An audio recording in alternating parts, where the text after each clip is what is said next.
Howdy,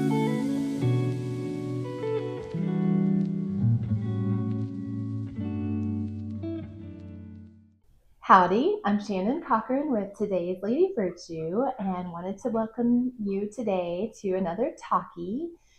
I don't know what you're drinking, but I have dark roast in my Jackson mug because today we're going to talk about road trips. First, I wanted to just mention congratulations to graduates, any of you graduates that have just walked the stage and their families. Also, everyone who's finished school, students and parents too, helping their kids, encouraging them across the finish line. Just wanted to say congratulations on those things, and also just thankful for the people who have risked their lives for the freedoms that I get to enjoy here in America, and those that have supported them. So just wanted to acknowledge that today. And I also want to give you a little life update.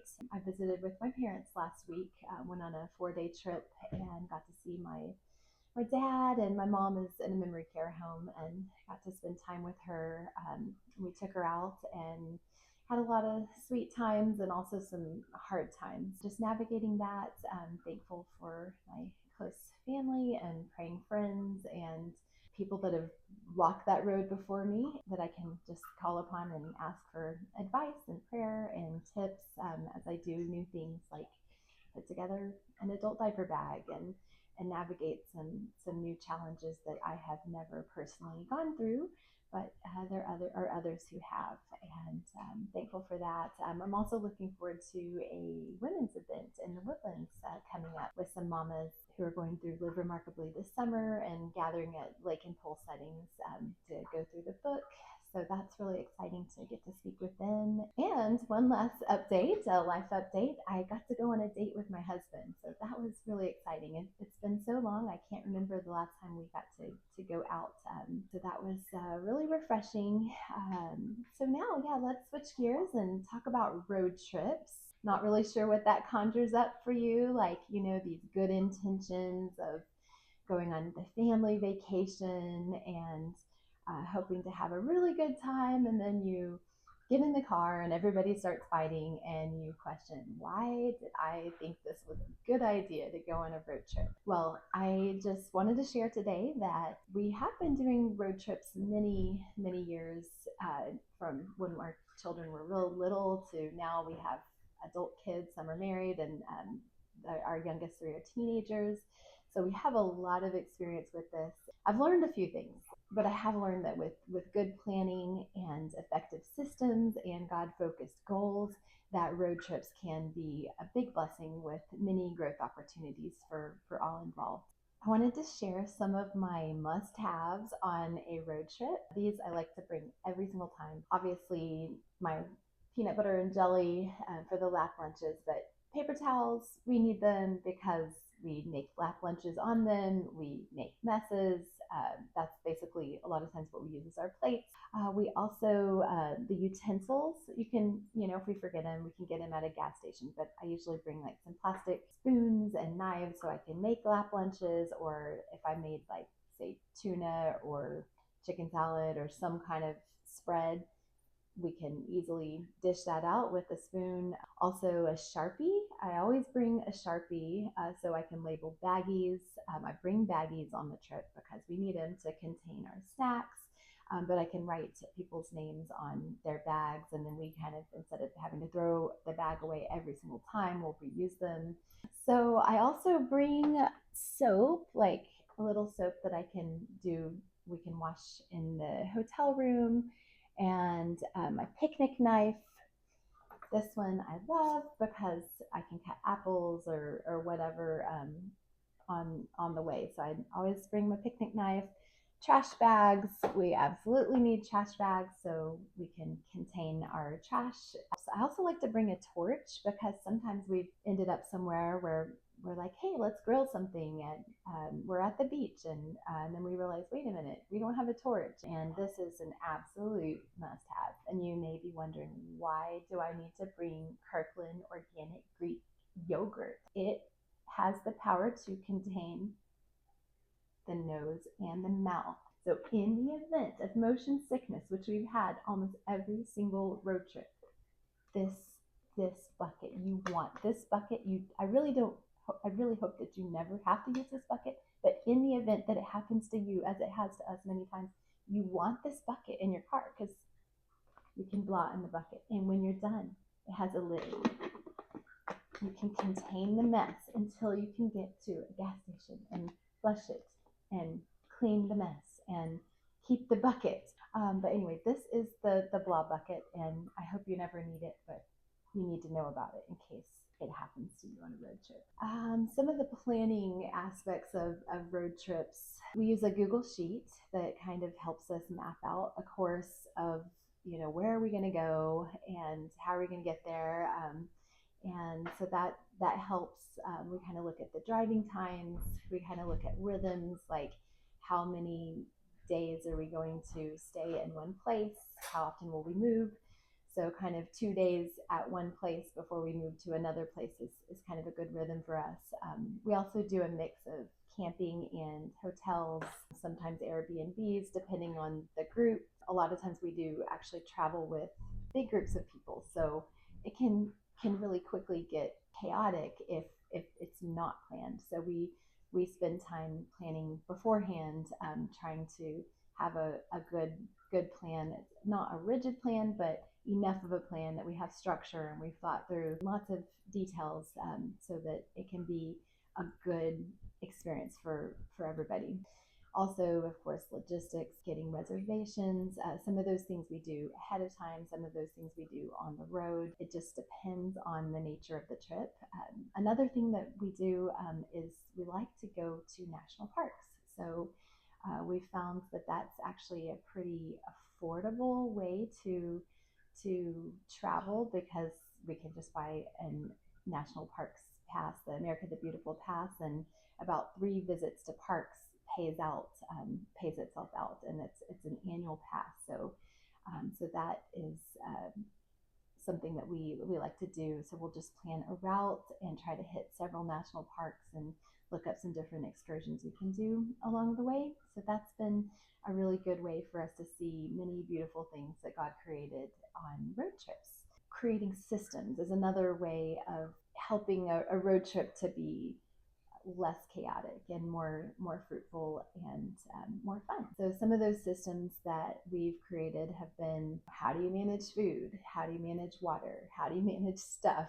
We a lot of times will make food at home, and we will fill up our Yeti. I may make a couple days worth of food and of course get help from my kids. Then we'll also make like lunches at home. Like, so our first day of lunches might be a meat sandwich of some kind, or something. And day 2 would be our peanut butter and jelly sandwich, and do lap lunches, because the first day, we have refrigeration at home, so we can pack something that we made ahead at home. That also saves money, it saves time. It's a lot cheaper to eat food at home than to go out to eat. We have a big family, so we don't go out to eat very much. It's just too expensive for us. I will also make breakfast at home and pack it in a cooler to go. We'll consolidate our stops, and we'll have like gas and bathroom stops, but not a food stop, because we eat on the run while we're driving, because we prepped ahead. Generally, making food at home, an example would be boiled eggs, muffins, maybe some cut up fruit, some sausage. So kind of a hearty breakfast that we can pass out. That really helps as far as being a food system. Sometimes it takes a couple days to get to wherever we're going, or we may be camping. So I would fill up the Yeti with food that we can eat at the hotel or at the campsite. If we are camping, maybe I'll fill up with breakfast foods that we can eat while we're there over the course of a couple of mornings. It really just depends on the route. Also, just making sure everybody has their water bottle filled up, and we'll just refill it at gas stops. Everybody has their bottle that they manage, and when kids were little, we had a water bottle bag, so we would just contain everybody's water bottle in the cooler bag, so we would know where they were. We count all 7 water bottles. That was also a job I could delegate to one of my older sons to take care of for the younger people. Also, just space, that's definitely an issue. We do a lot of adventures like backpacking. Those adventures required gear. And then you multiply that times 7 people plus your actual bag, like your suitcase or duffel bag for your clothes and toiletries, and then your personal bag. It adds up really quickly and the space just diminishes. We definitely put some caps on what we can bring. We also do like a packing list. So depending on the nature of the trip for the season. So there's special gear that goes with that. Scuba, there's some special gear that we'll bring for that. Or if it's a winter trip for skiing, there's special gear that goes with the sports that we would do during that time of the year. I'll put together a packing list for my family, make copies of it, pass it out. Everybody will gather their gear, anything from socks and underwear to their headlamp. I'll go around and inspect it and make sure there's not any holes, make sure that everything fits. So kind of we do that ahead of time. So we make sure that we have the items that we need on the trip. So those are just a few of the systems. There's many more, and I'm not going to give you an exhaustive list today. Okay, well, where does God fit into all of this? How can we have a good, peaceful experience and fun with the family? First of all, before we even go on these trips, we pray, just asking Lord for guidance. As my husband and I are cooperating together, planning a trip, a lot of prayer goes into the whole process. Even just as we're relating to our kids, this is an opportunity. It's basically a road trip with the family is kind of like a practice field for working on relationships, working together, working on sharing space, working on loving others, working on being fruitful in the spirit. We need a lot of help from the Lord to help us do this because we are packed into a suburban with a lot of people like sardines. And so we need the Lord to help us to share this space and to be kind to one another and to use words that are encouraging. Help ourselves and redirect ourselves and help us to redirect our children whenever we're acting human. Also, we can teach our kids how to share the load, how to be a part of the solution. One phrase that we can do that is to say, what can I do to help? After they've helped with one task, what else can I do to help? Basically, it's a practice field for us to work together toward a common goal. We're going to get to go outside and see something that God made. So we can choose gratitude. We can encourage those attitudes in ourselves and in our children. Also struggling together. There's hard hikes or backpacking trips. I remember our first backpacking trip, we had our youngest. He was carrying a backpack for the first time, and we did, I think, 33 miles. And, that's not easy. And so we had moments where somebody was weak and frustrated and struggling in that moment. So that was an opportunity for us to stop and listen to, okay, what is your struggle? Okay, pray for them, encourage them, set small goals. So it's a practice field for us to do hard things together and to struggle together and to pray for one another, encourage one another. All of these things that God wants us to do according to his word, attitudes that he wants us to have. And so we get to practice that. I have a verse, Psalm 133:1 says, how good and pleasant it is when God's people live together in unity. So a road trip is an opportunity to practice that. You're living in unity in the car. You're living in unity in a hotel or a tent. So yeah, road trips, even though they can be overwhelming and chaotic and frustrating, despite your best intentions, you can, with a focus on the Lord and relying on him through prayer and just having kind of basically just valuing the things that he values, then you can work together toward a common goal, and you can suffer together, you can learn together, you can share together. But overall, just being thankful for the opportunity and thankful for the people right in front of you to be able to get in a car with and enjoy. That's a blessing. So just because we're on a road trip doesn't mean that we can't bring Jesus. I do bring my Bible with me on a road trip and can read in little spaces tucked in. I can read while I'm driving. We can listen to the Bible on audio. We can listen to worship music.